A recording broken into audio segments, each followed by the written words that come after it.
Hello and welcome to KnightHunter Books. I know we've been away for a little while, haven't got much reading done, which might have been why we... True. I haven't got much reading done, which might be why we haven't had very many videos, because there's less to talk about if you don't read very much. So this should be quite quick, and we will rattle through them all. You've probably already heard people talk about this, The Three-Body Problem by Cixin Liu.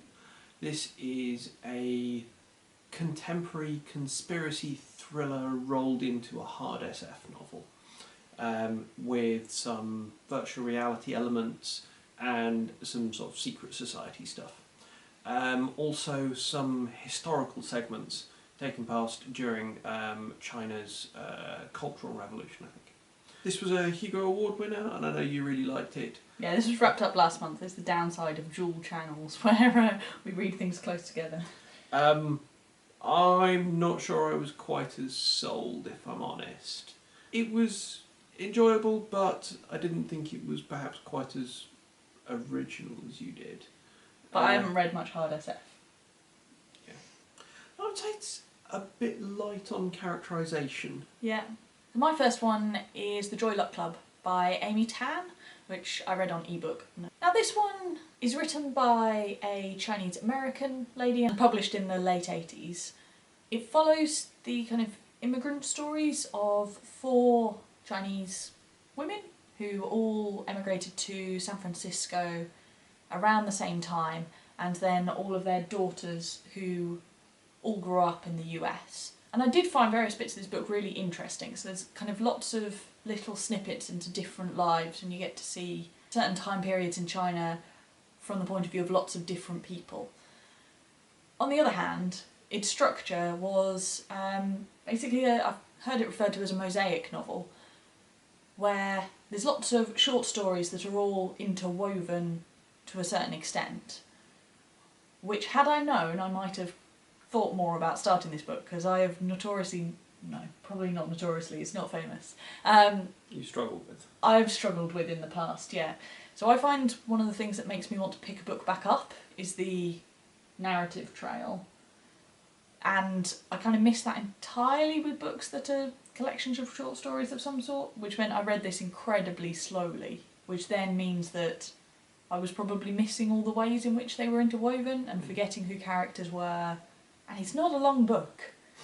So I didn't get along with it, although there were certainly elements I really liked of it, and whenever I did pick it up, then the individual stories were, really good. They had their own kind of merit, but as a book as a whole, it didn't really work for me. So I rated it kind of 3.25, so a pretty good, solid book, but I don't think my experience is necessarily very universal. So my next one is Ghost Talkers by Mary Robinette Kowal. I really enjoyed this. I think one of the big things for me is it has what I'm starting to think of as her signature, which is that it's not so much a lead protagonist as an established couple that are working together as you do in real life, rather than sort of the often sort of insta-romance of a lot of fiction. Or the dancing around each other endlessly. Yeah. Actually having got past all that and gone, actually no, we're together and here's how we're going to do stuff, which I thought was quite interesting.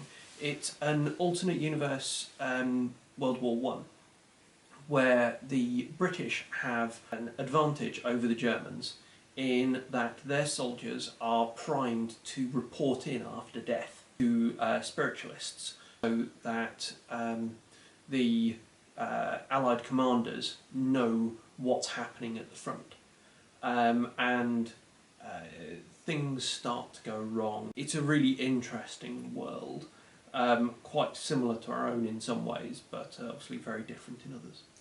I really liked it. Yeah, no, I thoroughly enjoyed it. Better place to start than Glamorous Histories? Ooh. Rob, is that a tough one? Ooh, yes. I think I would say that if you're into any of the sort of Regency authors, I would start with the Glamorous Histories. If that doesn't sound like your cup of tea, then maybe this. The only other book I read this month is Eleanor Park by Rainbow Rowell, which is something like the 4th book I've read in the last year by Rainbow Rowell. I'm kind of slowly rattling through her books. This one is, I'd say, the most YA out of any of her books, but I've seen them all shelved in that section. Rightly or wrongly. Yeah. This follows two teenagers, both misfits, in the 80s, as they basically fall for each other. And it was very sweet. I read it really quickly compared to the other book this month. One thing I did really like about it was that it wasn't just about the romance. It felt like actually the much more interesting bit of the story was the home lives of these two kids, and the home lives were really different. And actually I found that really interesting to read about. You've got kind of real poverty, essentially. And from what you said, there's an awful lot of people sort of invading each other's worlds and not understanding. Oh, yes, yes. I quite liked that. It Yeah. seemed realistic.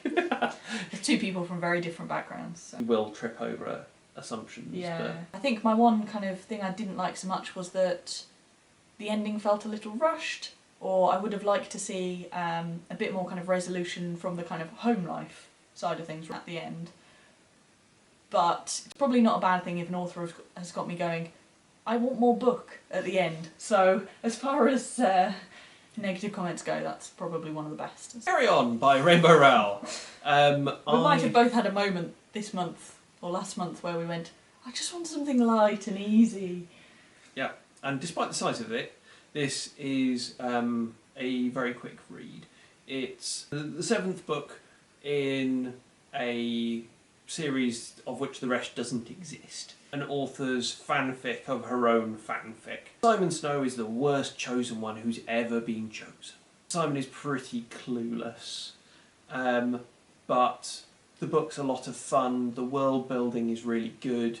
I particularly enjoyed the fact that it made sense that the magic users were reliant on mundane humans in some ways, which sort of explained why they didn't just take over. Yeah, there's a nice balance that makes sense. Yeah.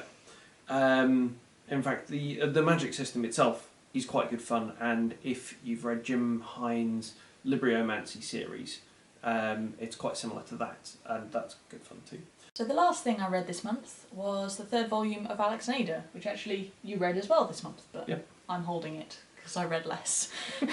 So this kind of series is basically a kind of love story between a human and an AI, but with a bit of kind of robot rights stuff thrown in. Yeah. I don't think we were totally convinced on picking this up until we realised it was the final volume and we might as well finish the series. So that probably says something about how we found it so far.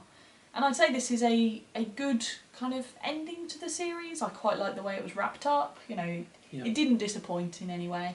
And it was quite felt like a realistic ending. This isn't an action-adventure ending Yes. where he slays the bad guy and solves everything. Yes, there are kind of real world problems in this, which it does say kind of explicitly it takes time in this world to fix them. It's not a kind of, there is no quick fix to solve all these kind of equality issues. It takes a lot of effort from a lot of people over a lot of time, which is quite nice in kind of with what's going on with today's political climate. The series as a whole, I think it didn't grab us as much as we thought it would, given kind of the topics. It could have been kind of really powerful, but I don't feel like it ever really connected with me. No.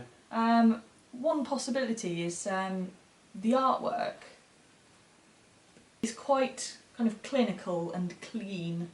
And the shading's very flat. Yeah, so I'm wondering if that may be translated partly. The expressions are quite subtle.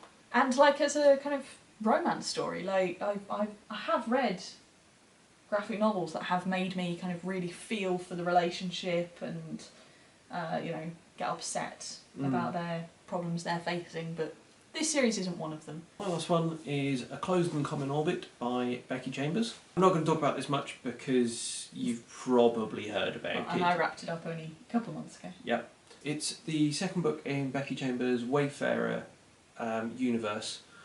It feels almost fairer to call it the Wayfarer universe rather than the Wayfarer series. Yeah. There's not a lot of direct continuation between the two. It's just a lovely book and it's a lovely universe, and I'll keep reading them until that stops being the case, honestly.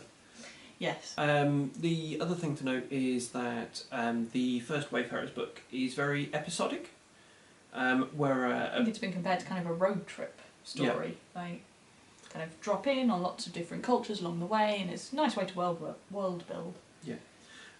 Whereas this is less a tour and more of a sort of deep dive, both into a particular location and also into the past of one of the people in that location. It's really moving and really fast paced, even when you don't want it to be. Yeah.